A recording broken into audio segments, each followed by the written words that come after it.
The sign had been leaning sideways for so long that the paint had peeled into flakes. For sale, 40 acres. No one had bothered to straighten it. No one had bothered to ask about it either. The land sat at the edge of farmland county, low and uneven, with patches of gray clay crusting through the topsoil like scars someone had tried to hide and failed. In the spring, water pooled in the shallow basin and baked into cracked plates by July. In the fall, wind scoured it clean. Farmers drove past it every day on their way to better ground. Dead, they said. Won't hold moisture. Won't drain either. Not worth diesel to cross the fence line. The owner had inherited it from an uncle who never farmed it seriously. It had been attempted twice in the last 20 years. Both times the crops failed thin and uneven.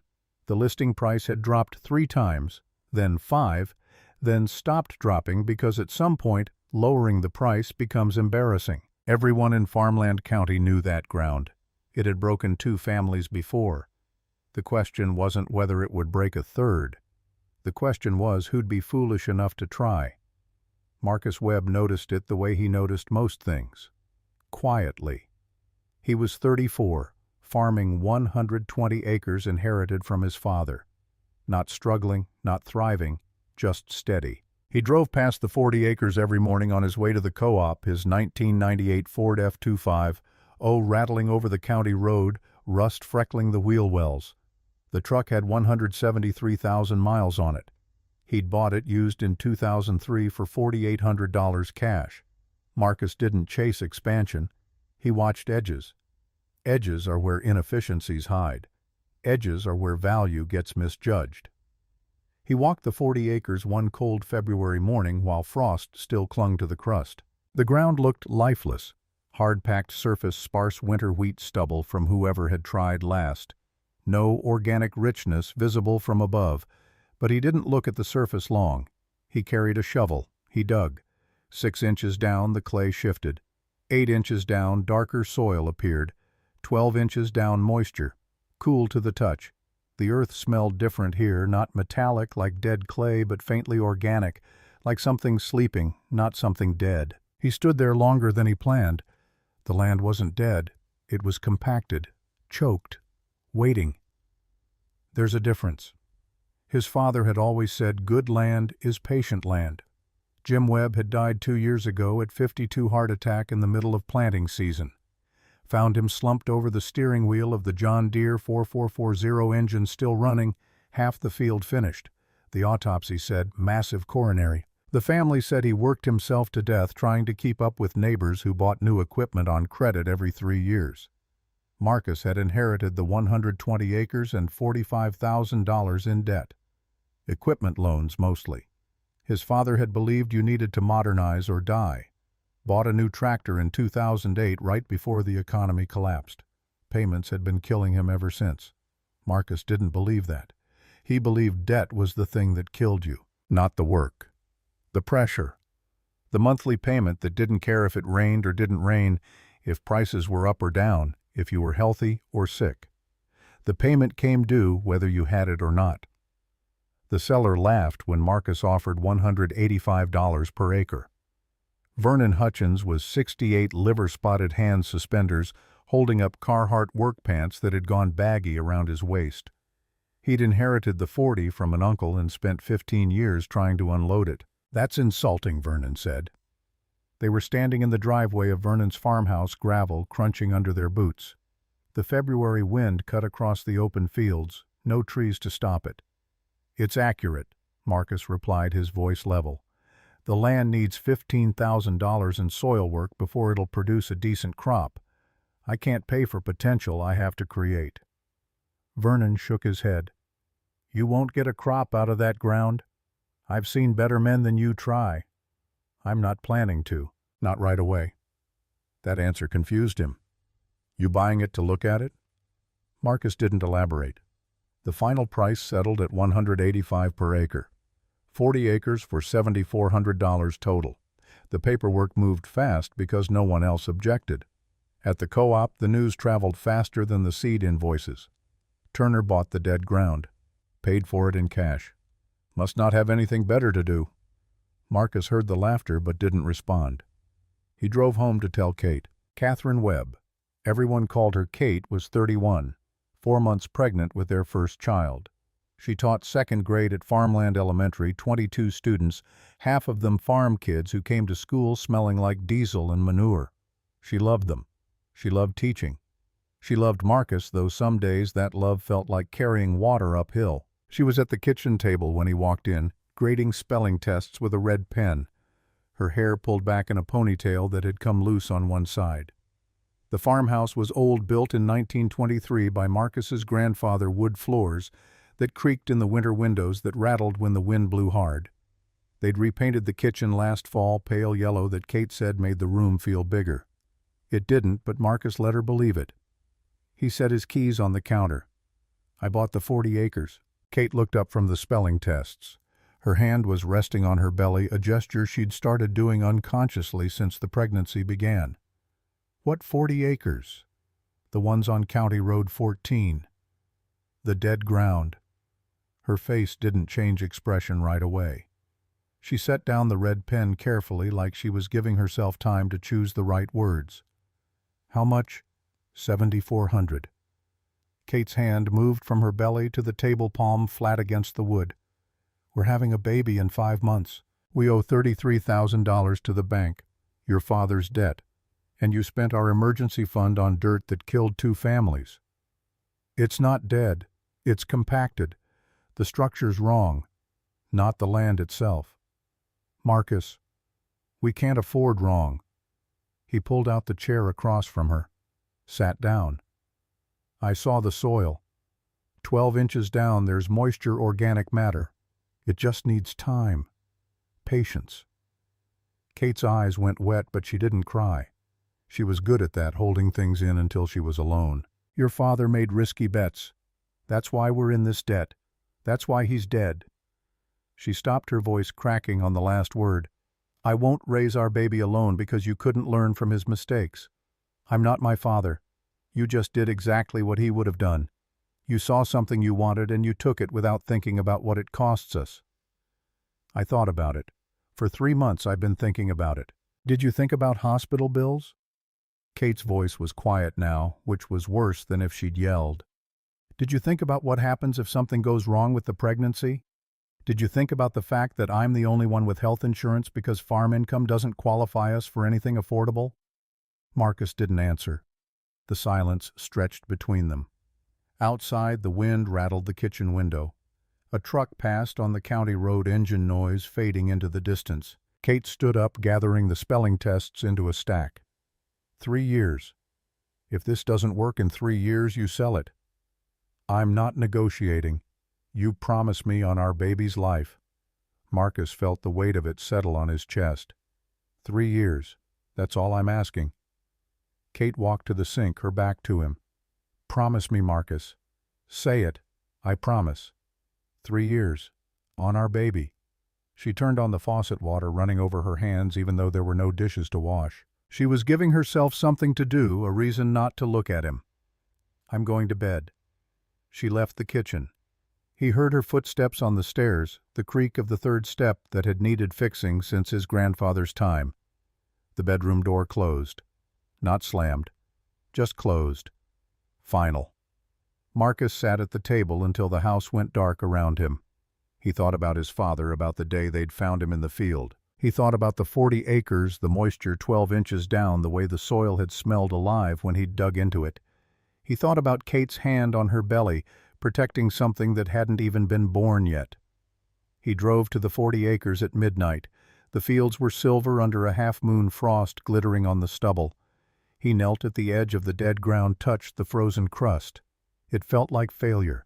It felt like hope. Sometimes those two things look exactly the same until time sorts them out. The church ladies started the whispers on Sunday. Farmland Community Church was white clapboard, built in 1947, steeple visible from 3 miles out. The congregation was 87 people on a good week, most of them 3rd or 4th generation farmers, people whose families had been baptized and buried in the same cemetery behind the building. Ruth Brennan was 59, married to Dalton Brennan, who farmed 1,800 acres and drove a new Chevy Silverado every 2 years. She wore floral dresses to church and perfume that smelled like roses left too long in a vase. She cornered Kate after the service in the fellowship hall where the coffee was weak and the cookies were store-bought. Sarah Honeyruth's voice was syrup and concern. "Are you sure Marcus is handling the stress okay? After what happened to Jim?" Kate forced a smile. "We're fine." Ruth touched Kate's arm, a gesture that was supposed to be comforting but felt like ownership. "It's just that everyone's worried. Buying that dead ground with a baby on the way. It's a lot of pressure. And men, especially farm men, they don't always know when they're in over their heads. Marcus knows what he's doing. Jim thought that too, dear." Ruth's eyes were kind in the way that cruelty sometimes disguises itself as kindness. "And look what happened. We just don't want you to go through what Eleanor went through." Eleanor was Marcus's mother. She'd moved to Arizona 6 months after Jim died, couldn't stand to look at the farm anymore. Sent a card at Christmas but never called. Kate had met her twice, once at the wedding, once at the funeral. "I appreciate your concern." Kate said the words tight in her throat. "But we're managing." Ruth smiled. "Of course you are. Just know that if you ever need anything at all, we're here for you." The women clustered around the coffee urn nodded. Bridget Sullivan, who used to be Kate's best friend, looked at her with something that might have been pity, or might have been relief that it wasn't her. The room smelled like burnt coffee and the particular staleness of church fellowship halls everywhere. Kate found Marcus outside by the truck. He was talking to Dalton Brennan and 2 other men, their conversation low and punctuated by the kind of laughter that meant someone was the joke. Marcus's face was neutral, the way it always was when people were testing him. "Heard you bought the dead 40, Dalton said. He was tall, 6'3", with a gut that pushed against his pearl snap shirt. His boots were Ariat's $300 retail. Paid cash for worthless dirt. That's some kind of strategy." "It's paid for," Marcus said. "So's my dog, but that doesn't make him useful." Dalton looked at the other men, waiting for them to laugh. They did. Everything's paid for if you pay for it. Question is whether it's worth what you paid. I sleep easy at night. That's because you don't know what you don't know, kid. Your daddy thought like you. Small operation, old equipment, no debt. Where'd it get him? Dead at 52, farming the same dirt his grandfather broke. Never got anywhere. He kept his farm, Marcus said. "That's somewhere." Dalton shook his head. "That's nowhere. That's standing still while everyone else moves forward. You can't compete farming like it's 1950. I'm not trying to compete. I'm trying to survive. Same thing, kid. You survive by staying ahead. You stay ahead by investing. That dead ground of yours. That's not investing. That's throwing good money after bad." Marcus didn't respond. He'd learned a long time ago that arguing with men like Dalton was like arguing with weather. You couldn't change it and you wasted energy trying. Kate touched his arm. "We should go." They drove home in silence. The county roads were empty, nothing but fields on both sides, corn stubble from last year's harvest poking through melting snow. Kate kept her hand on her belly. The baby was moving now. Little flutters she could feel, but Marcus couldn't yet. "What did Ruth say to you?" Marcus asked. "The same thing everyone says. That I should be worried. That you're going to die like your father. That I'm going to end up alone." "You believe that?" Kate looked out the window. "I don't know what I believe anymore." The co-op was worse. Marcus walked in on a Wednesday morning in March to pick up seed for the main 120 acres, and the conversation stopped the way they do when the person being discussed enters the room. The co-op smelled like feed and diesel and the particular dust that comes from grain elevators. Fluorescent lights hummed overhead. Colton Reed was there, 29, farming 300 acres he'd inherited from his father-in-law. He nodded at Marcus. "Heard you're not planting the 40 this spring." "No." "What are you doing with its soil work?" Colton frowned. "Soil work? You bought 40 acres to not farm it. I bought it to fix it first." The other men exchanged looks. One of them, a farmer named Hayes, who ran 900 acres and complained constantly about low margins, laughed. "You're wasting a season. I'm building foundation." Foundation for what? Hayes shook his head. "Kid, I've been farming 30 years. You don't make money by babying dirt. You make money by planting crops and selling grain. That's it. That's the whole game. Maybe I'm playing a different game." "Then you're going to lose," Hayes said. He wasn't being cruel, just stating what he thought was obvious fact. "Market doesn't care about your philosophy. It cares about bushels. You got no bushels, you got nothing." Marcus paid for his seed and left. He could feel their eyes on his back, could imagine the conversation that would start the moment the door closed behind him. The drive home took 15 minutes. He thought about his father the entire time. Kate started showing in April, her belly rounded out, pushing against her teaching clothes. The other teachers at Farmland Elementary threw her a small baby shower in the staff lounge, pastel decorations, and a cake from the grocery store bakery. They gave her gift cards and practical things, diapers and bottles and a baby monitor. Everyone was kind. Everyone was careful not to mention Marcus or the farm or the dead ground that everyone in the county was talking about. Bridget pulled her aside after the cake was served. "Can we talk?" They went to Bridget's classroom, empty now, with the students at lunch. Construction paper covered the bulletin board, student work displayed with staples and optimism. Bridget taught 4th grade. They'd been friends since college, both of them studying education at Missouri State. Both of them idealistic about teaching in small rural communities. "I'm worried about you," Bridget said. "Everyone's worried about me." Kate sat in one of the student desks, the small chair awkward with her pregnant belly. "It's like the county's favorite hobby. That's not fair. We care about you. You care about the drama. There's a difference." Bridget's face tightened. "That's mean." Kate sighed. "You're right. I'm sorry. I'm just tired of everyone treating me like I'm about to fall apart." "Are you falling apart?" Kate looked out the window. The playground was empty, swings moving slightly in the wind. "I don't know.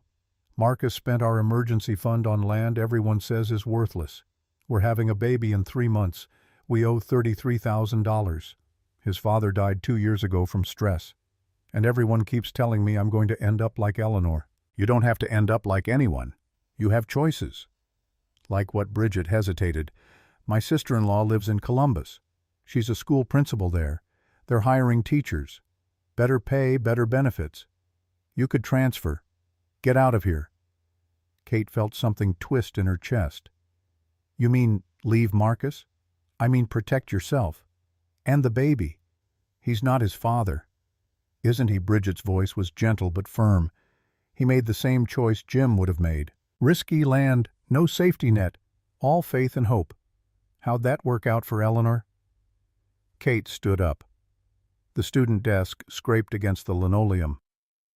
"I need to get back to my classroom. Kate, I'm not leaving my husband. We're having a baby. We're a family." Bridget nodded. "Okay, but if you change your mind, the offer's there." Kate walked back to her classroom. Her students were coming in from lunch, loud and chaotic, their hands sticky from playground equipment. She loved them. She loved this. She loved Marcus. But love doesn't pay hospital bills. Love doesn't fix bad decisions. And sometimes love feels like drowning slowly enough that you don't notice until water's already over your head. Marcus started work on the 40 in May. The weather cooperated, warm enough to work the ground, but not so hot that everything baked before he could finish. He brought in 2 tons of gypsum, spread it across the acres, the white powder turning the gray clay into something that looked like dirty snow. The cost was $1,800. He paid cash, pulled it from the small savings they'd earmarked for nursery furniture.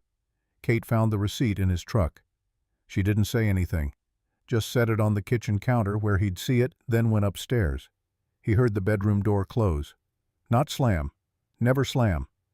Kate wasn't that kind of angry. Her anger was the quiet kind that built like pressure behind a dam until something gave. He slept on the couch that night. And the next. She didn't ask him to. He just knew. The field looked terrible. Marcus planted a cover crop mix in late May, daikon radish for deep taproots, crimson clover for nitrogen, winter rye for biomass. The goal wasn't yield.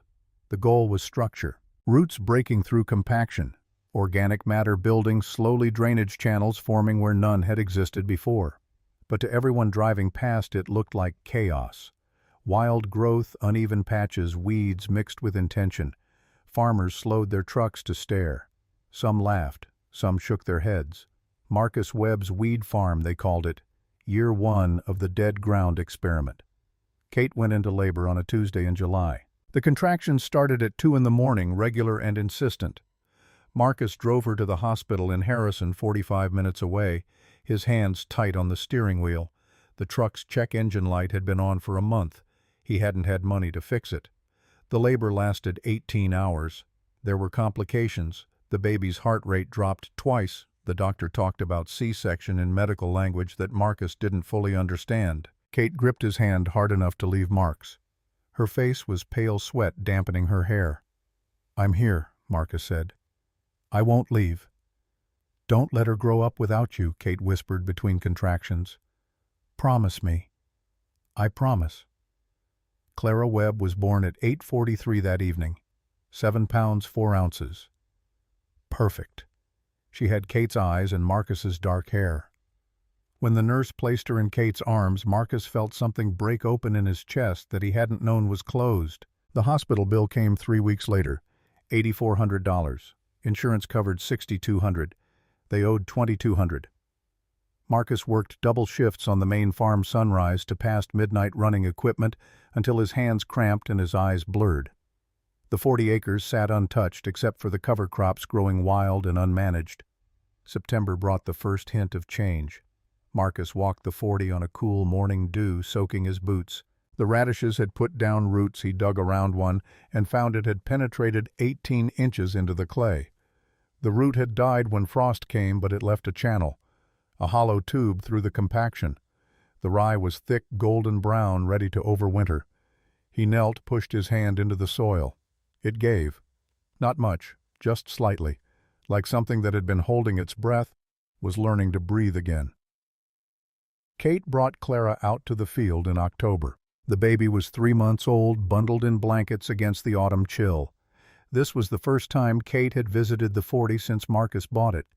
She stood at the edge holding Clara, looking at the wild mess of cover crops. "This is it. This is what we spent $7,400 on. This is the beginning. It looks like nothing." Marcus bent down, pulled up a handful of soil. It crumbled in his palm, dark and loose where it had been cement hard in February. "Feel this." Kate shifted Clara to one arm, touched the soil with her free hand. "It's dirt. It's different dirt. 8 months ago this was brick. Now it crumbles. That's change." Clara started crying, the thin wail of an infant who'd had enough of the cold. Kate pulled her closer. "I need to get her home." Marcus watched them walk back to the truck. Kate's shoulders hunched against the wind, Clara's cries cutting across the empty field. He looked at the 40 acres, the wild growth, the invisible work happening underground. Structure takes time. Patience isn't passive. But try explaining that to someone who needs to pay for diapers and formula and hasn't slept more than 4 hours straight in 3 months. The bank called in November. Linda Hayes was the loan officer, 53, gray hair, cut short, reading glasses on a chain around her neck. She'd known Jim Webb had approved the equipment loan that was still bleeding Marcus dry. "Mr. Webb, we need to discuss your account." Marcus sat in her office, the same office where his father had sat making promises he couldn't keep. The desk was cherry wood, the chairs were leather, everything designed to make you feel small. "Your payment history is concerning. You've made the minimum twice this year. The rest have been late. I've made every payment. Late payments damage your credit rating. And I see you've made a significant purchase. $7,400 for land, that's..." Linda checked her notes, classified as low productivity soil. "I'm improving it." "With what revenue you planted cover crops instead of cash crops. That's zero income from new acreage. It's a long-term investment." "Mr. Webb, I knew your father. He was a good man, but he made choices that put him under pressure he couldn't sustain. I'm seeing similar patterns." "I'm not my father." Linda looked at him over her reading glasses. "Then prove it. The bank will review your account again in 18 months. If we don't see significant improvement in your financial position, we'll need to discuss restructuring or foreclosure." The word hung in the air like smoke. Foreclosure. The thing that had killed his father wasn't the heart attack. It was the fear of this. The knowledge that one bad year, one wrong move, one streak of bad weather could take everything. I understand. I hope you do. Linda's voice softened slightly. Your wife just had a baby. You have responsibilities. Don't let pride put your family at risk. Marcus drove home in silence. The check engine light was still on. The truck needed inspection in December. He had $800 in savings. Clara's daycare would cost $850 a month, starting in January when Kate went back to work. He pulled into the driveway. The farmhouse looked small under the November sky. Kate was at the window holding Clara, watching him. He could see them framed in the yellow kitchen light, mother and daughter waiting. That night, after Clara finally fell asleep after Kate had pumped and stored milk and fallen exhausted into bed, Marcus sat at the kitchen table with their finances spread in front of him. Every bill, every statement, every receipt. The numbers didn't lie. They were sinking. Kate came downstairs in her robe, Clara's cries echoing from the baby monitor. She'd woken hungry again 30 minutes after Kate had put her down. I can't do this, Kate said. Her voice was flat, emptied of emotion. I can't keep pretending everything's fine when it's not. We'll figure it out. How Kate's hands were shaking. Clara needs formula because I'm not producing enough milk. Formula costs $40 a week. Diapers cost $30. Daycare's $850 a month. The bank's threatening foreclosure. And you put $1,800 into dirt instead of into our daughter's future. The soil needed. I don't care about the soil. Kate's voice cracked. I care about Clara. I care about keeping a roof over her head. I care about you not dying of a heart attack like your father because you're too stubborn to admit this isn't working. It's only been 8 months. 8 months of nothing. 8 months of you putting money into ground that everyone says is worthless, while our baby doesn't have a crib because we can't afford one. Marcus felt something in him start to break. The pressure of it, the weight. His father's ghost sitting at the table with them, Eleanor's absence, the church lady's whispers, the co-op's laughter, the bank's threat, Kate's fear, all of it crushing down. You promised me 3 years. Kate's eyes filled. I know I did. But Marcus, I'm drowning. We're drowning. And I don't know if we have 3 years left before we go under. The baby monitor crackled. Clara's cries intensified the desperate sound of a 3-month-old who couldn't be comforted. Kate wiped her eyes, headed for the stairs. Marcus sat alone in the kitchen, surrounded by bills they couldn't pay, a farm his father had died trying to keep, and 40 acres of dirt that might save them or might finish what the debt started. He thought about the soil crumbling in his hand, about structure being invisible until it's tested, about his father slumped over a steering wheel, heart exploded from pressure that never let up. December came cold. The first snow fell the week before Christmas, covering the 40 acres in white that made it look clean and possible. Marcus walked it alone, his breath fogging in the air. The cover crops had been killed by frost, their dead stalks poking through the snow.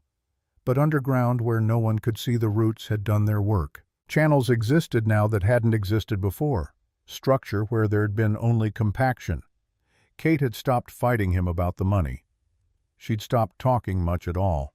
She went to work, came home, took care of Clara, went to bed. They moved around each other like strangers renting the same space. The distance between them felt like miles, even though they slept in the same bed. Christmas morning, Clara was 5 months old. Kate's sister sent a gift card, $50 to Target. Ruth Brennan brought over a casserole, the kind you bring to people in crisis. The church had taken up a collection for them, $340, in an envelope marked Webb Family. Kate cried when she opened it. Not from gratitude, from shame. That night, after Clara was asleep, after Kate had pumped and cleaned bottles and stared at the wall for an hour, she came to the kitchen where Marcus was reviewing seed catalogs for spring planting. I need to tell you something, Kate said. Her hands were folded in front of her, the way she stood when she was about to deliver bad news to a parent about their child's behavior. Okay. I opened a savings account, in my name only. I've been putting money from my teaching salary into it, $1,200. Marcus looked up from the catalog. Okay. You're not mad. Why would I be mad? Because it means I don't trust you. Kate's voice was barely above a whisper. It means I'm preparing for you to fail. For us to fail. And I hate that I'm doing it, but I can't stop myself because I'm terrified. Of what? Of everything. Of losing the farm. Of losing you. Of ending up like your mother alone in Arizona trying to forget everything we built here. Of Clara growing up not knowing her father because he worked himself to death, or the bank took everything, or Kate. She stopped. Tears were running down her face now, silent and steady. I'm not mad. Marcus set down the catalog. I'm scared too. You never show it, because if I show it, it becomes real. If I admit I might fail, then I've already failed. That's not how it works. I know. Marcus stood cross to her. I know that's not how it works. But I don't know another way to do this except to keep going. To trust that the work I'm doing matters, even when no one can see it mattering. And if it doesn't, then we'll deal with that when it comes. Together. Kate leaned her forehead against his chest. I gave you 3 years. This is year 1. You have 2 left. Show me it's worth it, Marcus. Please. Show me I didn't make a mistake believing in you. I will. They stood in the kitchen, the house quiet except for the furnace running and the creak of old wood settling in the cold. Outside, snow covered everything, the good ground and the dead ground and everything in between. Come spring, they'd know which was which. Come spring, the 40 acres would either start to prove itself or prove everyone else right. Marcus held his wife and thought about promises. About the one he'd made at the altar. The one he'd made over their daughter's life, the one he was making now to soil that might betray him. Trust is choosing to believe when all the evidence says to choose otherwise. Spring came late in year 2. March brought freezing rain that coated everything in ice, followed by a cold snap that killed early buds on the apple trees behind the farmhouse. Marcus spread another round of gypsum on the 40 acres in April, working alone because he couldn't afford hired help. The tractor was a 1979 International Harvester, 686, bought used in 1994 by his grandfather. It ran rough, but it ran. Kate watched from the kitchen window while feeding Clara, who was 9 months old now and eating solid food that she threw more often than swallowed. The teaching job had saved them through winter. Kate's salary paid for groceries, utilities, Clara's necessities. Marcus's farm income went entirely to the bank payment and operating costs. There was nothing left over. The $1,200 Kate had hidden felt like the only thing standing between them and complete collapse. The 40 acres looked worse in its second spring than it had the first. Dead cover crop residue lay matted across the surface, brown and ugly. Marcus planted another mix in May hairy vetch this time along with oats and turnips.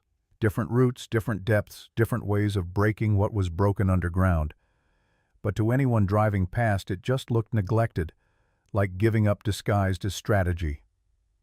Dalton Brennan stopped his truck one morning while Marcus was working the field. He leaned out the window sunglasses, reflecting the overcast sky. Year 2 of the great experiment. How's that working out for you, Marcus? Didn't stop the tractor. Fine. Doesn't look fine. Looks like you're farming weeds again. Building structure. Dalton laughed. You know what builds structure: revenue. Profit. Actual crops you can sell. That's structure. What you're doing is called poverty with a plan. The tractor engine coughed, black smoke puffing from the exhaust. Marcus had been meaning to replace the injectors but hadn't found the money. He kept his eyes forward, hands steady on the wheel. Your old man did the same thing. Dalton's voice carried over the engine noise. Convinced himself he was being smart, being patient. Died broke and stressed. That's your future, kid. Just a question of how long it takes. Marcus completed the pass, turned the tractor, headed back the other direction. Dalton watched for another minute, then drove off. The encounter left Marcus feeling hollow. Not because Dalton was cruel, because some part of Marcus wondered if he was right. June brought drought. Not the kind that makes headlines, just the kind that kills margins. No rain for 3 weeks, then 4. Temperatures climbed into the mid-90s and stayed there. The fields started showing stress by late June, corn leaves curling, soybeans looking pale and thin. Marcus ran irrigation on the main 120 acres, pumping from the well his grandfather had drilled in 1967. The electric bill for June was $470. July would be worse. The diesel for the pump alone cost $200 a week. He did the math in his head, constantly watching profit evaporate into air you couldn't even see. The 40 acres got no irrigation. Marcus walked it in early July, his boots kicking up dust from the cracked surface. The cover crops looked terrible, stunted brown, dying in patches, but he brought the shovel anyway. Always the shovel. He dug down. The surface was powder dry, worse than concrete, because at least concrete doesn't crumble and blow away. But at 10 inches the soil shifted, still dry but not dust. At 14 inches he found what he was looking for. Moisture. Not abundant, but present. The root channels from last year's radishes were holding water that should have evaporated or run off. The structure was working even if no one could see it working. That same week, Tom Hayes lost 12 acres of soybeans in the low corner of his farm. The drought had turned the soil to brick roots couldn't penetrate, and the plants just gave up and died. Hayes was at the co-op complaining about it, his face red, his voice loud enough to carry across the whole building. Worst drought in 15 years, and I'm watching my money turn brown in the field. Insurance won't cover it because it's not total loss, just partial. You know what partial loss means? Means I still got to combine it, still got to pay for diesel and labor, and I'll get maybe 30 bushels an acre instead of 50. That's not farming, that's bleeding slow. Marcus was there picking up hydraulic fluid for the tractor. He kept quiet, moved through the aisles, tried not to draw attention. But Hayes saw him. "Hey, Webb, how's your dead 40 doing in this heat?" Marcus set the hydraulic fluid on the counter. "It's doing." "That's not an answer." "It's the only answer I got." Hayes snorted. "I heard you're not even irrigating it." "That true. So you're just letting it die." "I'm letting it prove itself." The other farmers in the co-op had stopped what they were doing to listen. This was entertainment, watching the kid with the dead ground try to justify another year of wasted money. Prove itself. Hayes shook his head. "Sun dirt doesn't prove itself. You prove it by making it produce. And you can't produce without water in a drought. Some ground holds water better than others, not ground that's been dead for 20 years. Marcus paid for the hydraulic fluid and left. Outside, the heat was like a physical weight pressing down. The truck's air conditioning hadn't worked since 2008.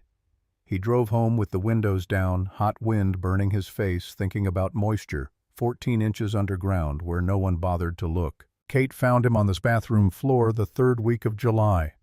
He'd gone to bed early, exhausted from running equipment 14 hours straight. She'd stayed up with Clara, who was teething and wouldn't sleep. Around midnight, Kate heard a noise from the bathroom, went to check, found Marcus sitting on the tile, his back against the tub. "What's wrong?" His face was gray, sweat soaking through his t-shirt even though the house was cool. "I don't know. Feel weird. Weird how dizzy. Tired. Really tired. And my vision's blurry." Kate's nursing instinct kicked in. She'd never been a nurse, but she'd grown up with a mother who was. She touched his forehead. No fever, pulse racing though she could see it in his neck. "We're going to the hospital. I'm fine. Just need to sleep." "Marcus, you're sitting on the bathroom floor at midnight telling me you can't see straight. We're going." She called Bridget, who came over despite the late hour to watch Clara. The drive to Harrison took 40 minutes. Marcus sat in the passenger seat, quiet, his hands shaking slightly. Kate's hands were steady on the wheel, but her mind was screaming, "Not a heart attack. Please God, not a heart attack. Not like Jim, not with Clara, not even a year old." The ER was bright and cold and smelled like antiseptic. They ran tests, blood work, EKG, blood pressure. The doctor was young, maybe 30, with dark circles under his eyes from too many overnight shifts. He came back with results 2 hours later. "Your A1C is 9.2. That's dangerously high. You have type 2 diabetes, and from these numbers you've had it for a while." Marcus stared at him. "Diabetes. Your blood sugar's been running high for probably months.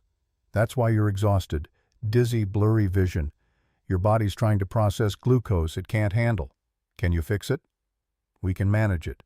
Medication, diet changes, exercise, stress reduction." "But, Mr. Webb, this is serious." Uncontrolled diabetes leads to heart disease, kidney failure, stroke. Stress is a major contributing factor. The doctor looked at Kate, then back at Marcus. What do you do for a living? Farm. That's high-stress work.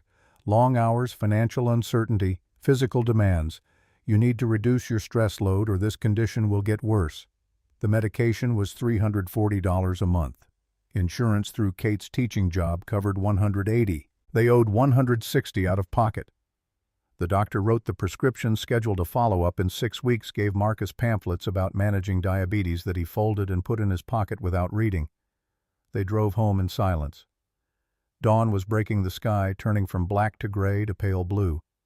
The fields on either side of the county road looked parched, desperate. Kate's hands gripped the steering wheel tight enough to hurt. "You're going to sell the 40. Marcus looked at her. "What?" "You heard what the doctor said. Stress is killing you, literally. Your father died of a heart attack at 52. You're 35 with diabetes. Do the math, Marcus. I can manage it." "With what?" "With medication we can't afford. With stress reduction on a farm that's drowning in debt during a drought." Her voice cracked, but she didn't cry. She'd learned to cry silently so Clara wouldn't hear. "This is exactly what I was afraid of. This is Jim all over again. I'm not dying, not yet. But you will if you keep this up. And I won't watch it happen. I can't." They pulled into the driveway. Bridget's car was still there, her shadow visible through the kitchen window. Clara would be awake soon, hungry and needing everything babies need. The farm would need work. The drought would continue. The 40 acres would sit there mocking or promising, depending on how you chose to see it. Kate turned off the engine but didn't get out. "I'm not going to fight you anymore." "That's not what it sounds like." "I mean it. I'm done fighting. Because fighting you means stress for you, and stress means you die faster. So I'm going to support whatever you do. I'm going to manage your medication, your diet, your schedule. I'm going to make this work however I can." "Kate." "But Marcus, if you die on me, if you leave Clara without a father because you couldn't let go of 40 acres of dirt, I will never forgive you. Never." She got out of the truck and went inside. Marcus sat alone, watching the sun rise over fields that needed rain they wouldn't get. His hands were still shaking. From the diabetes or the fear, he couldn't tell. August was hell. Temperature hit 104 degrees 3 days in a row. The corn started firing, the bottom leaves turning brown and dying to conserve moisture for the ears. Soybean yields were dropping by the day. Marcus ran the irrigation system until the well pump started making a grinding noise that meant bearings were going bad. Replacing the pump would cost $3,000 they didn't have. The main farm's projected yield dropped from 170 bushels per acre to 120. At current grain prices, that was the difference between breaking even and losing $30,000. Kate took over the farm's financial records. She set up a spreadsheet on the old Dell desktop computer in the spare bedroom, tracked every expense, every projection. She called the bank, negotiated a 60-day extension on the August payment. She cut their grocery budget from $400 a month to $250. She sold her car, a 2004 Honda Accord with 120,000 miles, and started driving the farm truck when Marcus didn't need it. They moved like a team, now coordinated by necessity, if not choice. Kate handled money and medication, made sure Marcus ate on schedule, monitored his blood sugar. Marcus handled the physical work, ran equipment, made decisions about when to irrigate and when to let things go. Clara existed in the middle, innocent and oblivious, learning to walk by holding on to furniture and laughing at the dog. The 40 acres surprised everyone in late August.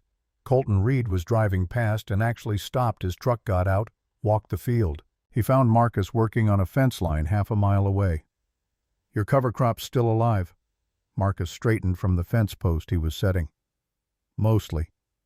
Everything else around here is brown, dead or dying. But your weeds are still green in spots. How root channels. From last year's radishes. They go deep, hold moisture where shallow roots can't reach." Colton looked skeptical but interested. "That actually works." "Seems to. You test it every week." Marcus wiped sweat from his forehead with his sleeve. "Surface is dust. 10 inches down still dry. But at 14 inches there's moisture. Not much, but it's there. Conventional tillage ground doesn't have that. The compaction layer blocks it. So you're saying the dead ground is doing better in the drought than good ground. I'm saying structure matters more than people think. Colton walked back to his truck, paused with his hand on the door. My dad always said you were wasting time out here, but he lost 18 acres this drought. You might be crazy, Webb, but you might be onto something too. He drove off. Marcus went back to the fence. The post was crooked, but it would hold. Everything on the farm was like that, crooked but holding, barely functional but still working. The question was, how long barely was enough? September came with no rain.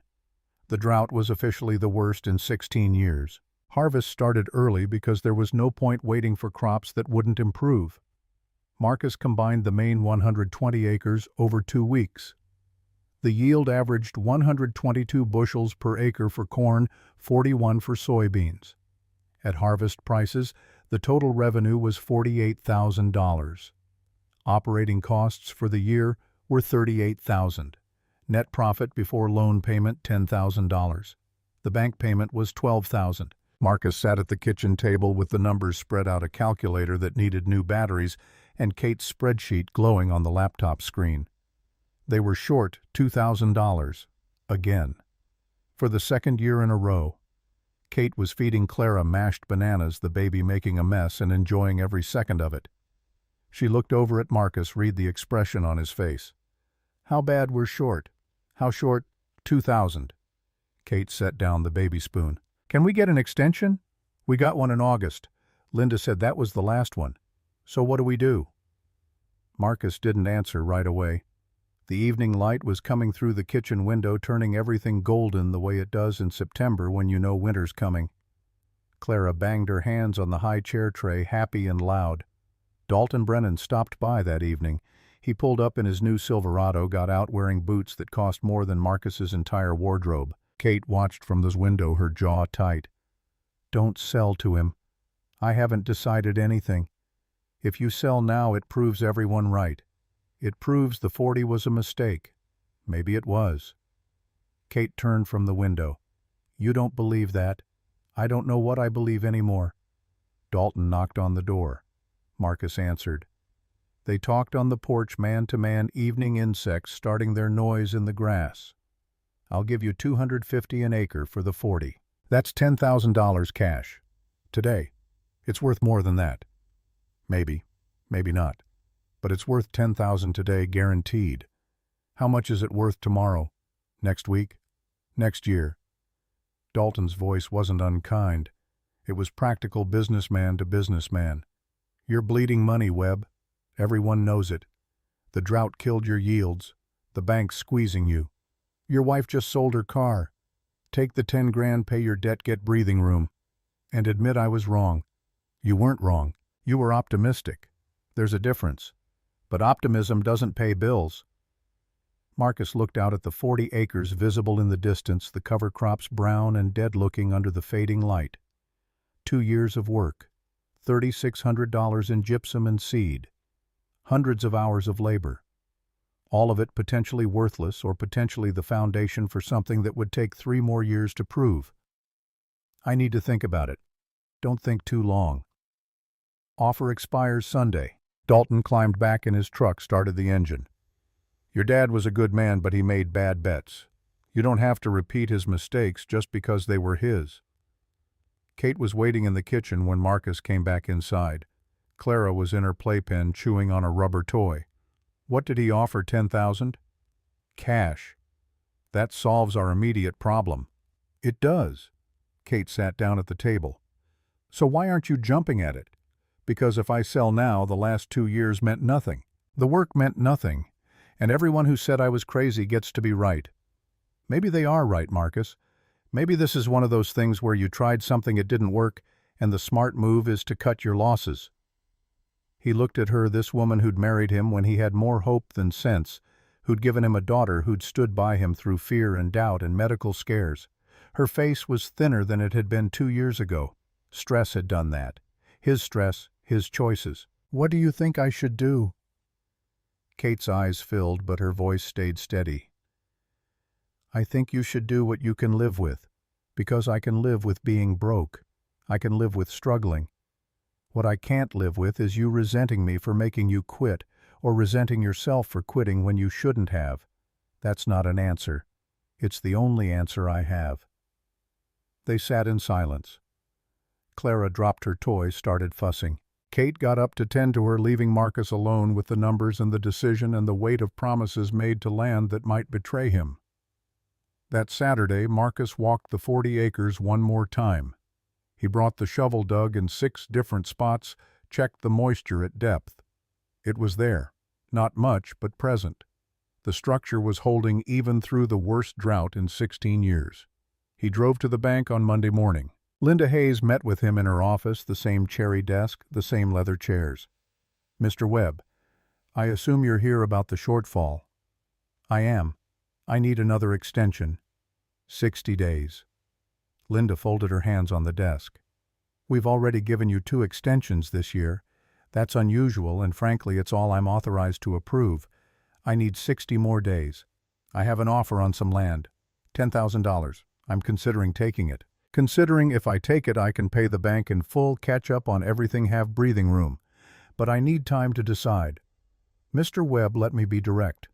Your financial situation is deteriorating.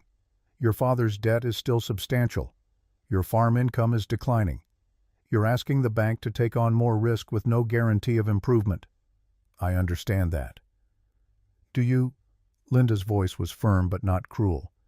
Because your wife called me last week. Did you know that Marcus felt something cold settle in his stomach? No. She wanted to know if there were options for restructuring the loan in case something happened to you. Medical emergency, disability, death. She was very professional about it. But Mr. Webb, when a farmer's wife starts asking those questions, it tells me she's preparing for worst-case scenarios. Kate didn't tell me. Maybe she didn't want to worry you, or maybe she's being realistic in ways you're not. Linda leaned forward slightly. Take the $10,000. Pay your debt. Give your family security. The 40 acres will still be there if you want to try again in a few years. And if I don't take it, then I need payment in full by November 1st. No extensions. No exceptions. If you can't pay, we begin foreclosure proceedings. The word sat between them like a stone. Foreclosure. The end of everything. The thing his father had feared more than death. Maybe the thing that had caused his death. Marcus drove home slowly, the truck's engine knocking in a way it hadn't before. Probably a rod bearing. Another $500 to fix. The list of things that needed money was longer than the money that existed to fix them. Kate was in the garden when he got home, pulling weeds from the tomato plants. Clara was in a playpen nearby, napping under a beach umbrella for shade. The scene looked peaceful, domestic, normal. Like they were a regular family with regular problems instead of people drowning one small crisis at a time. Kate stood up, wiped dirt from her hands. What did Linda say November 1st? Full payment. No more extensions. Kate nodded. She'd expected this. So we take Dalton's offer. Maybe. Marcus, there's no maybe. We're out of options. Not yet. Marcus looked at the garden, the tomatoes Kate had planted in May, now heavy with fruit. We still have until November. That's 6 weeks. 6 weeks to find $2,000 we don't have. 6 weeks to decide what kind of people we want to be. Kate's face hardened. I want to be the kind of people who don't lose everything because of pride. That's what kind I want to be. She went inside, the screen door slapping shut behind her. Clara woke up and started crying. Marcus picked her up, held her against his chest. She was 14 months old now, saying a few words, Mama Dada dog. She had no idea they were close to losing everything. No idea her father was diabetic. Her mother was terrified their marriage was held together by determination and not much else. He thought about the moisture 14 inches down in the 40 acres. About structure you can't see until you dig for it. About whether faith is wisdom or just stubbornness with better marketing. October came cool and dry. The drought was technically over, but the damage was done. Marcus had to make a decision about spring planting, about whether to risk planting the 40 acres with an actual cash crop or continue the soil work for another year. He sat down with Kate one evening after Clara was asleep, spread out the plan he'd been developing. "I want to plant 15 acres of the 40 with soybeans next spring. Keep the other 25 in cover crops. Test the ground, but don't risk everything." Kate looked at the numbers. "That's still gambling." "It's calculated risk. The structure's there. I've tested it through the drought. It held moisture when conventional ground didn't. And if it fails, then I sell all 40 acres. Take whatever I can get and pay down the debt." Kate was quiet for a long time. When she finally spoke, her voice was soft. "What do you need from me?" "Your trust. 6 more months. If the spring planting fails, I'll sell in July. Before next harvest. Before we're in crisis again." Kate reached across the table, took his hand. "This is the last time, Marcus. I mean it. If this doesn't work, we're done trying to save dead ground." "Agreed." They sat holding hands across the table, the kitchen warm and quiet around them. Outside, the October moon was rising over fields that had survived drought, over 40 acres that might save them, or might just be 40 more acres of proof that hope without wisdom is just another way to lose.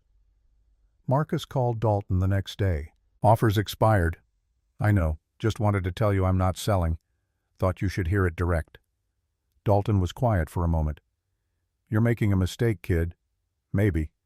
But it's my mistake to make. Your wife on board with this?" "She is." "Then good luck. You're gonna need it." The harvest from the main farm sold in October, $48,000 deposited into the bank account. Marcus paid what they owed, $38,000 in operating costs, $12,000 to the bank. That left negative $2,000. He covered it with a cash advance from Kate's credit card, 23% interest, another hole they'd have to dig out of later. But they were current. The bank was satisfied. November 1st came and went without foreclosure. Colton Reed stopped by in early November. He'd been watching the 40 acres through the drought, had seen it hold up better than expected. He found Marcus in the machine shed working on the tractor's hydraulics. "I want to learn what you're doing. The cover crop thing. The deep roots." Marcus looked up from the hydraulic line he was replacing. "Why?" "Because I lost 18 acres this year and you lost none. Because your dead ground performed better in a drought than my good ground. Because maybe I don't know as much as I think I do. It takes time. 3-4 years before you see real results. I got time. What I don't got is another drought like this one. It'll bankrupt me." Marcus wiped his hands on a rag. Looked at this young farmer who was willing to admit he didn't have all the answers. That took a kind of courage the older generation didn't have. "Come back in spring. I'll show you what I'm planting, why I'm planting it." Colton nodded, shook Marcus's hand. The grip was firm, respectful. The first time anyone in the county had treated the 40 acres like it might be something other than a joke. Winter came quiet. Marcus managed his diabetes with medication and diet changes Kate monitored ruthlessly. His A1C dropped from 9.2 to 7.1. Not great, but better. The doctor was cautiously optimistic. Kate was cautiously everything hopeful, terrified, exhausted, determined. They made it to Christmas. Clara was 18 months old, walking now, talking in short sentences. Ruth Brennan brought another casserole, but this time she didn't look at them with pity, just curiosity. The church collection didn't happen again. Maybe because they didn't look quite so desperate, or maybe because everyone was tired of charity that didn't seem to help. Spring of year 3 came early. March was warm, April warmer. Marcus planted 15 acres of the 40 with soybeans in mid-May. The seed cost $1,100. The remaining 25 acres went into another cover crop rotation. Austrian winter peas and oats. This time different nutrients, different root structures. Kate came out to watch the planting. She stood at the field's edge with Clara, who was chasing grasshoppers through the stubble. "This is it. This is the test." Marcus shut off the tractor. "Yes, I'm scared. Me too. What if it fails?" "Then we tried. That's more than most people do." Kate's eyes were bright, but not with tears, with something harder. Determination maybe, or defiance. "I used to think patience was just waiting. But it's not, is it?" "No. It's working towards something you won't see results from for years, and trusting the process anyway. They stood together watching Clara play, watching the 15 acres of raw potential, watching their entire future rest on soil most people had given up on years ago. The spring wind carried the smell of fresh earth and growing things. The soybeans would germinate in 7 days, push through the soil in 10, start showing their first true leaves in 14. 14 days to know if hope had been wise or just expensive. The soybeans broke ground on day 9. Marcus walked the 15 planted acres every morning before breakfast, watching the emergence. Kate came with him twice, Clara riding on his shoulders, her small hands gripping his hair. The seedlings were darker green than anything on his main farm, their stems thicker. Cotyledons spread wide like they were reaching for something they knew was there. By early June, the plant stood 8 inches tall. The county average was 6. Marcus didn't mention this to anyone. He just watched. The rain came on June 11th. Not a normal rain, but the kind that arrives with tornado warnings and hail threats. The sky turned green at 4 in the afternoon. The temperature dropped 15 degrees in 20 minutes. Marcus moved equipment into the shed, tied down anything that could blow away. Kate brought Clara inside, closed all the windows, turned on the weather radio. The storm hit at 6. 8 inches of rain in 14 hours. Thunder that shook the farmhouse windows. Lightning that turned night into strobe light flashes of day. Clara cried through most of it, scared of the noise. Kate held her, walked the house, sang songs that got drowned out by the next thunderclap. By morning, the storm had passed. The rain continued lighter, now steady. Marcus drove the county roads to assess damage. Hayes's low 40 was underwater, a lake where soybeans had been. Dalton Brennan's south field had standing water 2 feet deep. The drainage ditches were overflowing, brown water rushing toward the creek, carrying topsoil that farmers couldn't afford to lose. The 40 acres sat in full view from County Road 14. Marcus pulled over, got out of the truck, stood in the drizzle looking at his ground. No standing water. The rain was soaking in, running through the drainage channels his cover crops had built over 3 years. The surface was saturated but not flooded. The soybeans stood upright, leaves heavy with water but roots anchored deep. Colton Reed pulled up behind him, got out of his own truck. His face was drawn, exhausted from a sleepless night watching his fields drown. "Your ground's not flooded." "No. Mine's got 3 feet in the low corner.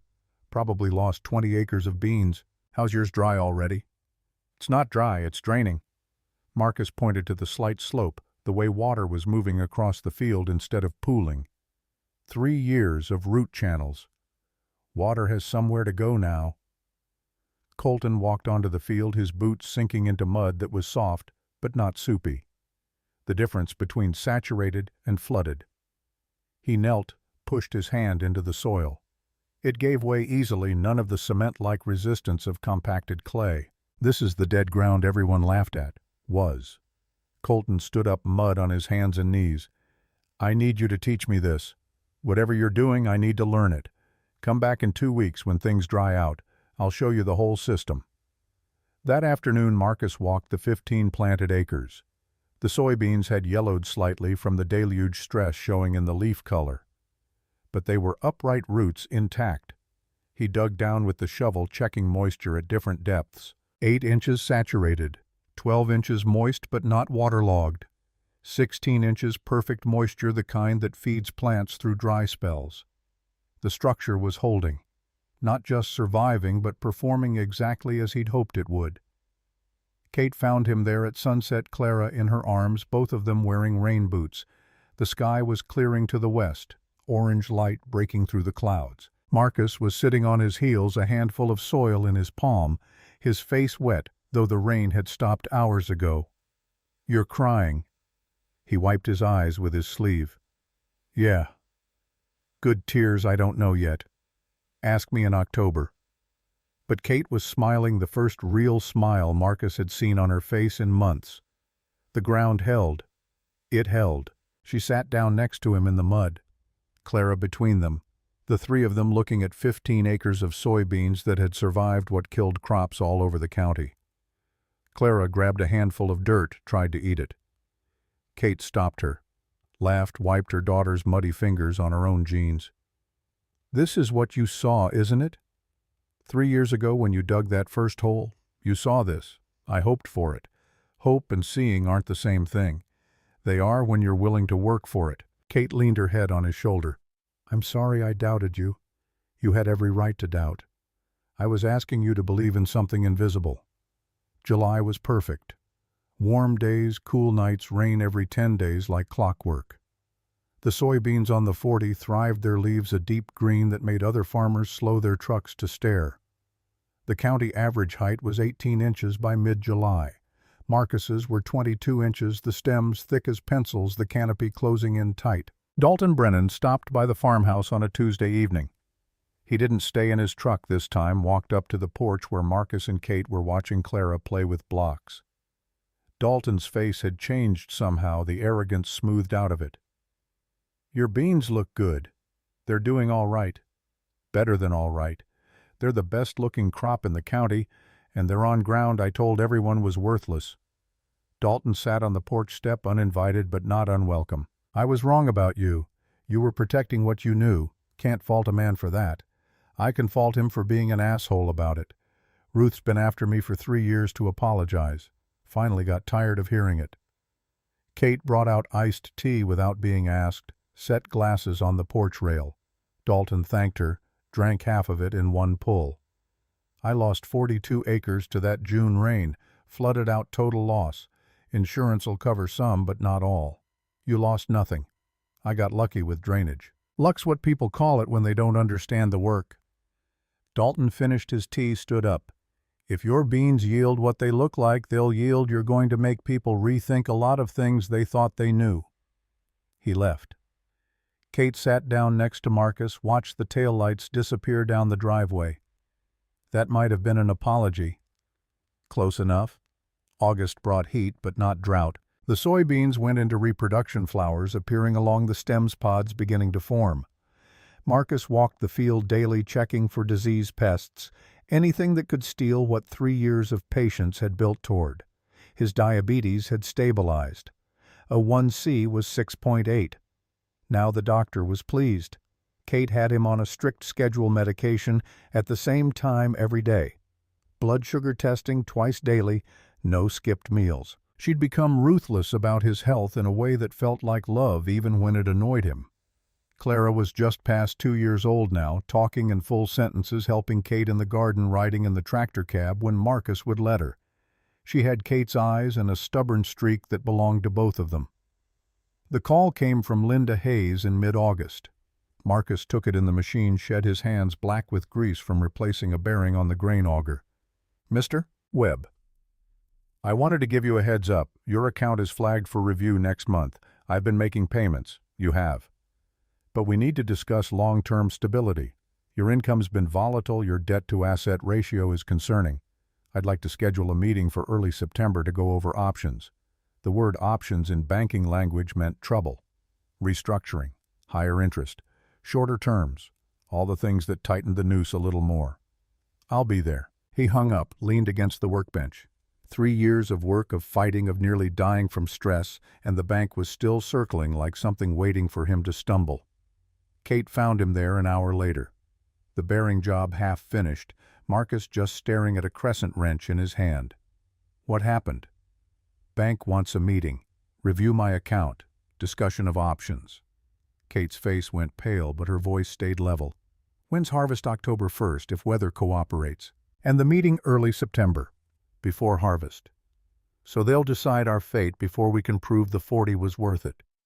"Seems that way." Kate picked up the bearing he'd been replacing, turned it over in her hands. "Then we go to that meeting and we tell them what's coming. We show them projected yields, market prices, revenue estimates. We make them believe before the proof arrives. And if they don't believe, then we harvest anyway and prove them wrong afterward." September came cool and dry, perfect for finishing crops. The soybeans on the 40 were loaded with pods, the plants starting to yellow as they moved toward maturity. Marcus ran the numbers a dozen times, calculating best case and worst case scenarios. Best case, 55 bushels per acre. 15 acres, $11 per bushel market price.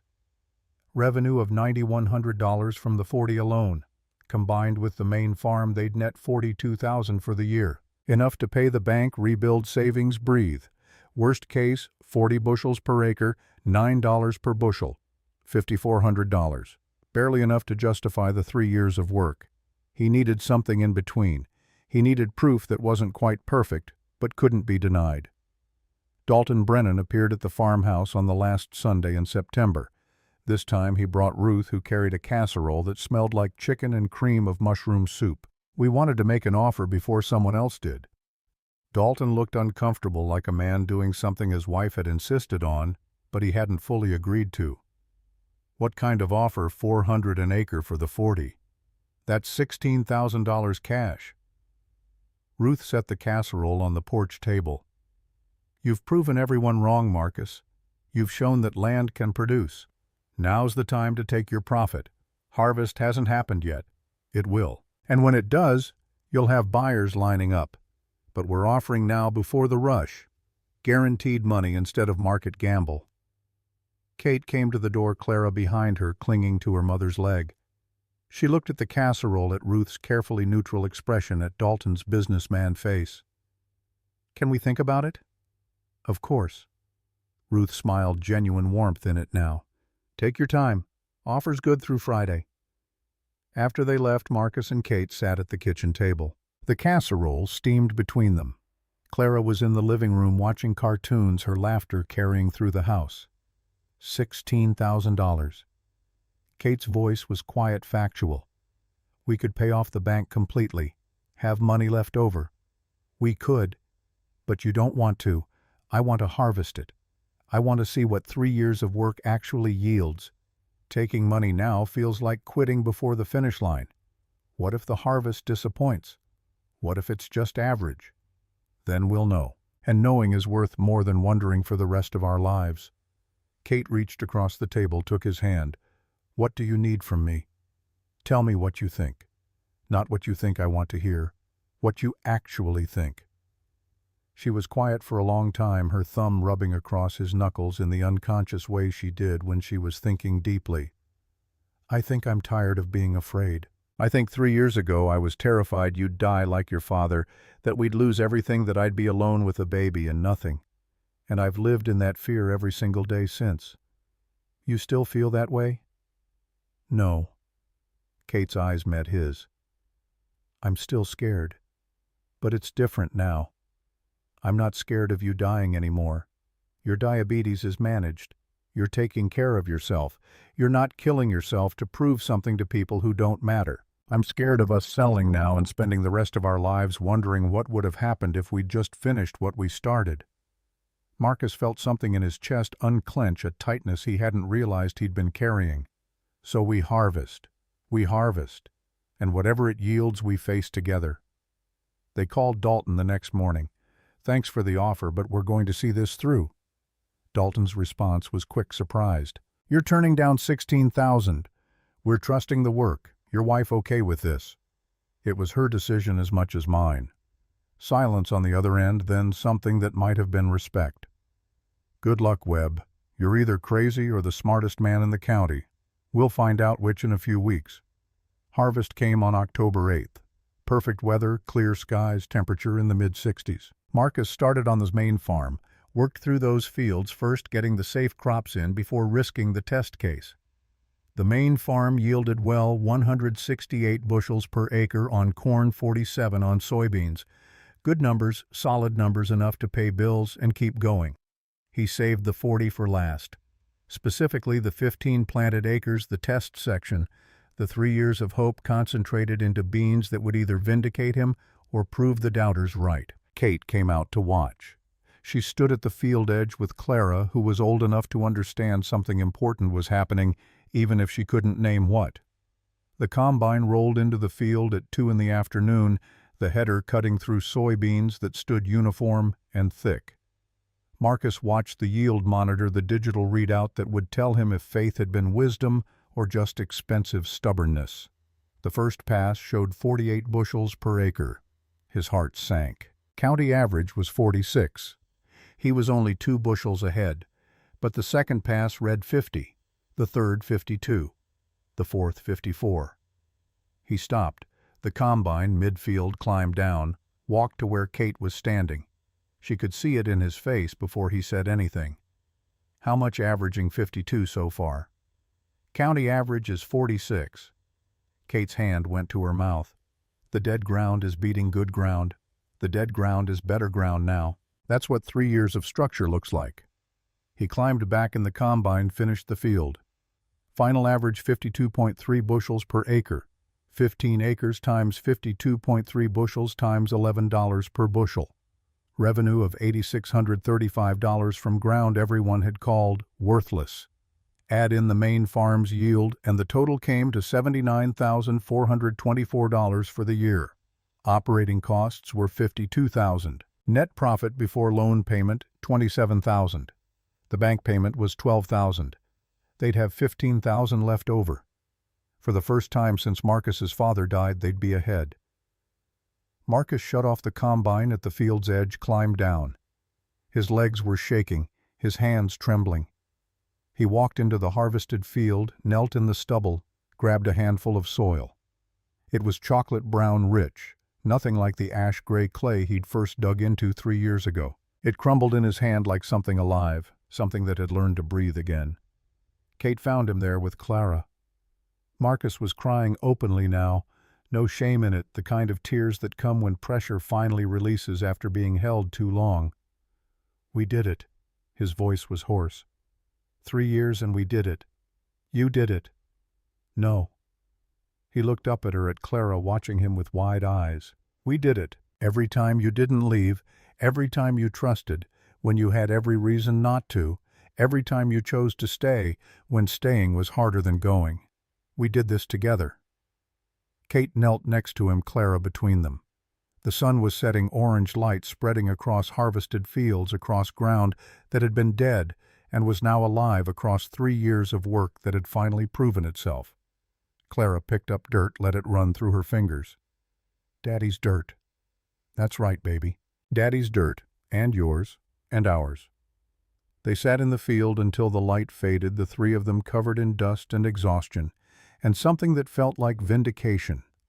Not triumph, not victory, just the quiet knowledge that impossible things become possible when you're willing to work for them longer than reasonable people think you should.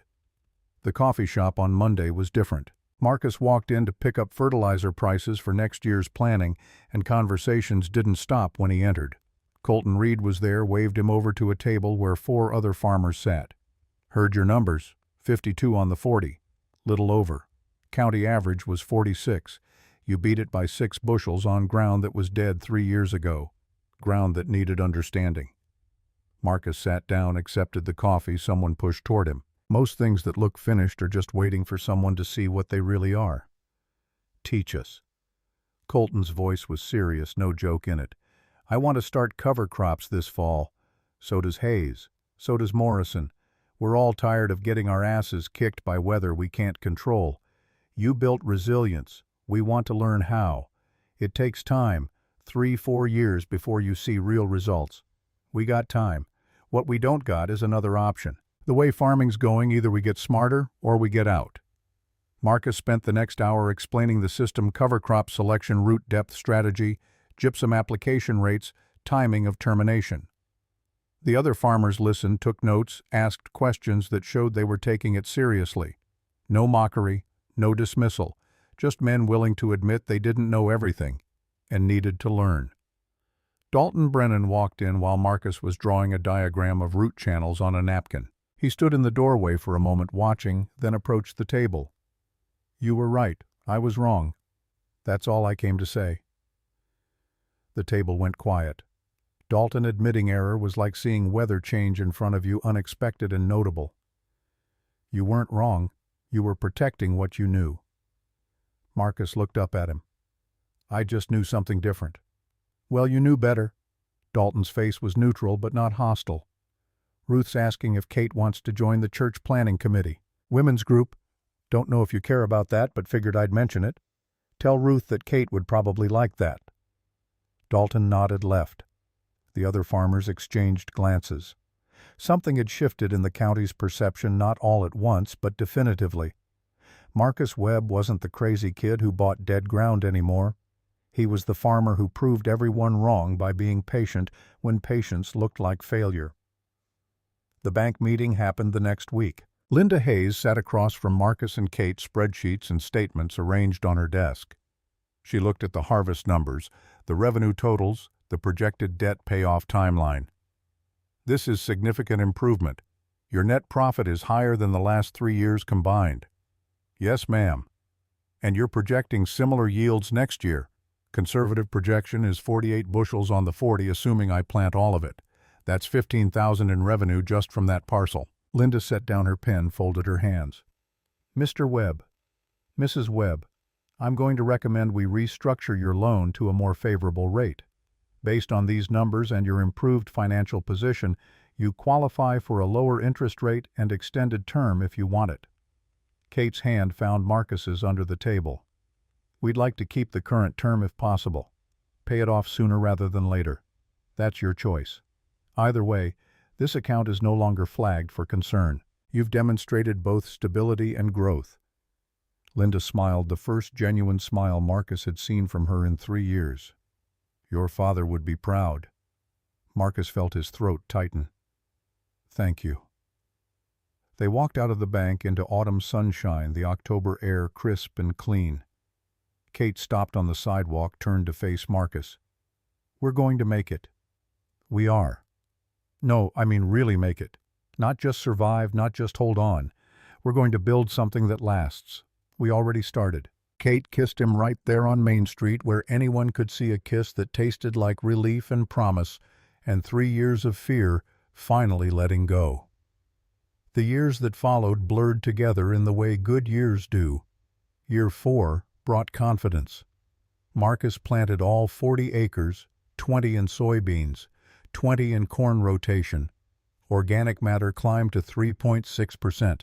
Yields averaged 54 bushels for soybeans, 172 for corn. The 40 alone generated $23,000 in revenue. Year 5 was exceptional. Regional failures in Iowa and Illinois spiked grain prices.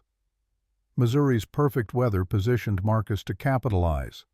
The 40 peaked at 56 bushels per acre premium grade. Revenue $30,000 from those 40 acres alone. Total farm profit $78,000. They paid off Jim Webb's debt completely in November. $45,000 that had been crushing them gone. Kate framed the zero balance letter, hung it in Marcus's office. Clara started preschool that fall, not kindergarten yet, but early education at the church. She was 4.5, bright-eyed, asking questions about everything. Rowan was born in December of year 8, a boy with Marcus's dark hair and Kate's stubbornness. They named him after Kate's grandfather, a Kentucky farmer who'd survived the Depression by treating land with respect instead of extraction. By year 10, farmland county had changed. 18 farms ran cover crop rotations now. The extension office taught workshops based on Marcus's methods. The 40 wasn't called dead ground anymore. It was just the Webb 40, referenced the same way you'd mention any productive field. The solar offer came in September of year 10. Garrett Whitmore arrived in a white SUV wearing a suit too expensive for farm country. He represented Midwest Solar Solutions, buying land for panel installations. Mr. Webb, we're offering $3,000 per acre for suitable parcels. Your 40 is ideal, flat, cleared, accessible.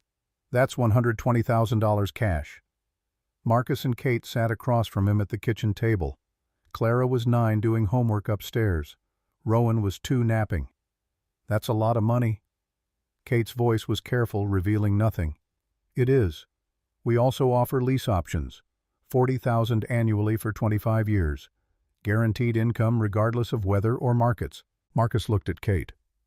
They'd discussed this possibility, knew eventually temptation would arrive in the form of a check they couldn't ignore.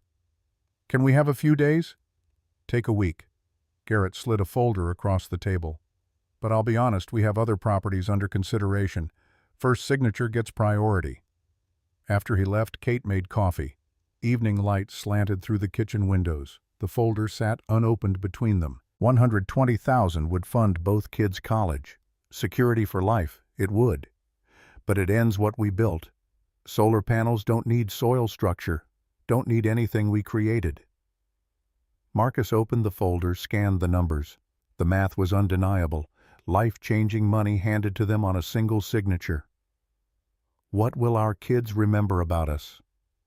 Kate stirred sugar into her coffee, thinking, whether we kept our promises or broke them for convenience. We promised ourselves we'd build something permanent, and this undoes that. Not completely. We'd still have the main farm, but the 40 is the proof. It's what we rescued. If we convert it to solar, it stops being the example. Kate reached across. I don't need $120,000 to be happy. I need to know we finished what we started and we're passing on something worth having. Marcus closed the folder. Then we tell him no. They called Garrett the next morning. We appreciate the offer, but the land's not for sale. That's generational wealth you're refusing, Mr. Webb. We're building generational knowledge instead. Land takes care of people who take care of it. Our kids need to learn that more than they need trust funds. A sigh on the line. I respect that, actually. Good luck. That winter, Marcus found another opportunity. 32 acres adjacent to the original 40 owned by Vernon Hutchins' nephew. The ground was worse than the first 40 had been, half overgrown, severely compacted, taxes 2 years overdue. Marcus offered $230 per acre, $7,360 total. The nephew accepted immediately. Kate reviewed the paperwork, the soil reports, the tax records. You're doing it again. I am. Why? Because now I know how. And if we restore 32 more, we'll have 72 total productive acres. Enough to split between both kids if they want it. What if they don't want a farm? Then they'll sell land worth something instead of nothing. Either way, we're leaving options we didn't have. The second restoration followed the same path. Gypsum covers patience. Clara helped, now old enough to understand principles, asking questions that showed genuine interest. Rowan rode in the tractor, absorbing everything through osmosis. Year 13 brought severe drought again, worse than year 2. County yields collapsed, 40% losses. Marcus's original 120 dropped 15%. The first 40 dropped 10%. The second 32, still recovering, dropped 25% but remained viable. Overall loss 14% compared to the county's 40%. The resilience held through the worst test yet. Vernon Hutchins appeared at the farm that August. 81 now, moving carefully, his body arguing with every step. He wanted to see what had become of his land. Marcus showed him both parcels. The original 40 now indistinguishable from premium ground. The second 32 improving steadily. Vernon knelt, touched soil that crumbled rich and dark in his weathered hands. My uncle always said this was good land underneath. I didn't believe him. It was. Just needed someone willing to look. Vernon stood slowly, joints protesting. I'm broke. Medical bills, poor choices. Pride kept me quiet, but pride's expensive. You need seasonal help, I can still run equipment. Marcus considered. Vernon was old, possibly more liability than asset. But there was poetry in hiring the man who'd sold him dead ground. Planting season, $15 an hour, more than fair. Vernon joined the operation, working spring and fall, moving deliberately but precisely. He and Clara developed an unlikely friendship, the old man teaching the girl things Marcus had never learned. Weather reading by sky color, soil health by smell. Stories from the 1960s when everything was different but fundamentally identical. The university study happened in year 14. Dr. Margaret Thorne from Missouri Extension wanted to document the Webb restoration model officially. She needed soil samples, yield histories, financial records, the complete progression. The study took 18 months. Researchers visited quarterly, measuring, interviewing, photographing through every season. The final report, published in the Journal of Soil and Water Conservation, Long-Term Soil Restoration Through Cover Crop Integration, the Webb Model. Findings: organic matter increased from 1.8 to 4.5%. Water retention improved 60%. Erosion reduced 75%. Yield stability showed 40% less variance than conventional methods. Economics proved lower inputs, comparable yields, significantly higher resilience. The report generated attention.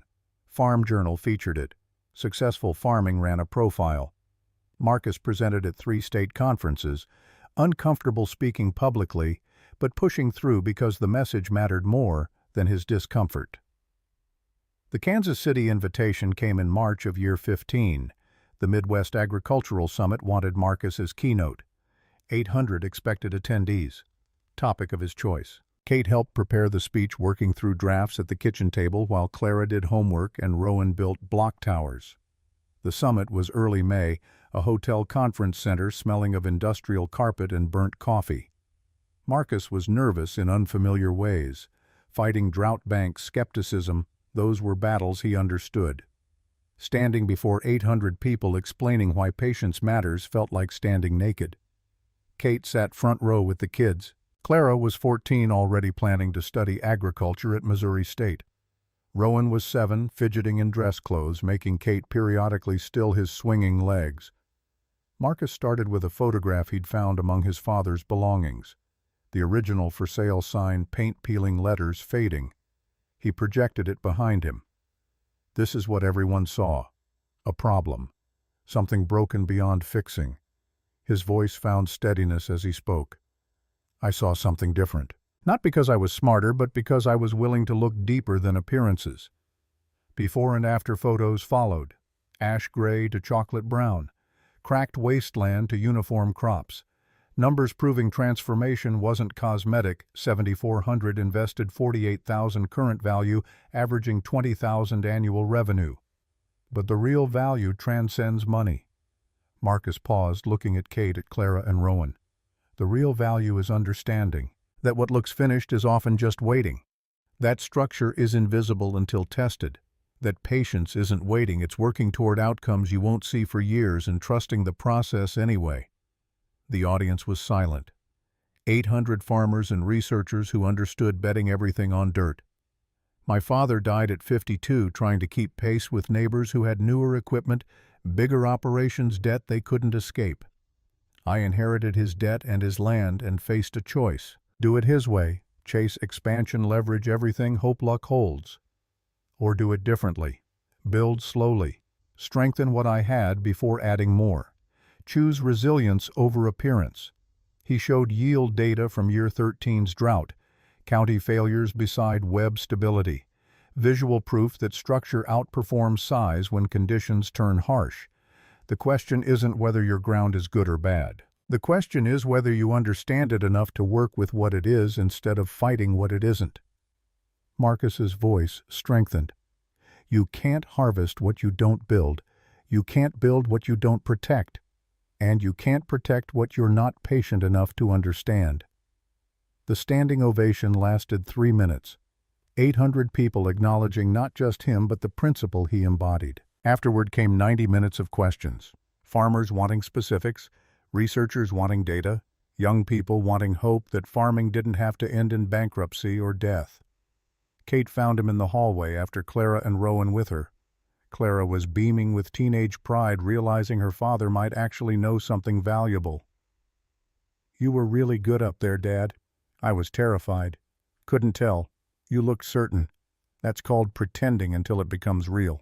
They drove home that evening, 4 hours back to Farmland County, kids asleep in back. Kate's hand rested on Marcus's leg, her head against the window.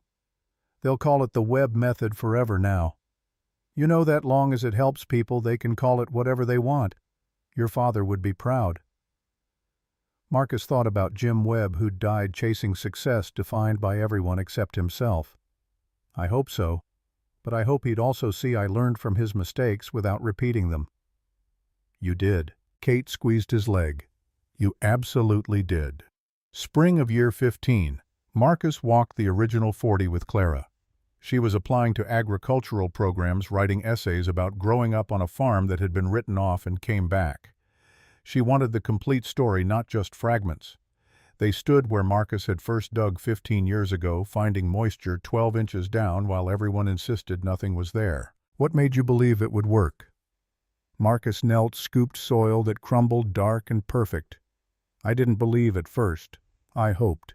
Then I worked like hope was fact until the work made it true. What separates hope from delusion? Time and effort. Delusion quits when evidence says quit. Hope keeps working until evidence changes. Clara took soil from his hand, felt it crumble. I want to do this. Maybe not here, maybe elsewhere. But I want to find ground people have abandoned and prove it can return. That'll be hard. People will say you're wasting time. Let them. Clara smiled Kate's smile on Marcus's face. By the time they realize I'm right, I'll already be done proving it. That evening, the whole family stood in the middle of the original 40. Sun-setting orange light spreading across chocolate soil, across emerging crops, across ground. Everyone had called dead until someone understood it. Vernon drove past on the tractor, finishing spring work on the second 32. 84 now, still working, still learning, still grateful. He waved. They waved back. People ask what grew on that 40 acres. Clara's voice was thoughtful, working through her essay. What's the answer? Soybeans? Corn? Profitable crops? Marcus pulled Kate close, Rowan against his leg. But that's not what really grew there. What grew there was proof that impossible things become possible when you're willing to work for them longer than reasonable people think you should. What grew there was understanding that patience isn't passive, it's active trust in processes you can't control. What grew there was you, Kate added quietly. The person you became doing this. What grew there was us, Marcus corrected. All of us. They stood until stars appeared, 4 people on 40 acres that had been worthless and was now the foundation everything else built on. The land stretched around them, 220 acres total, all productive, all owned free, all ready to pass forward. The sky darkened to purple, then black. May wind carried the scent of fresh earth and growing things. Somewhere distant a coyote called and another answered. The farm was alive, the soil was alive, the family was alive, and the sign that once advertised dead ground was gone, replaced by nothing, because no one would ever call this land dead again. What grew there wasn't just grain. It was proof that patience properly applied doesn't just compound into profit. It compounds into legacy, and legacy is what remains when money runs out and memories fade, and the only thing that endures is land that knows it was loved.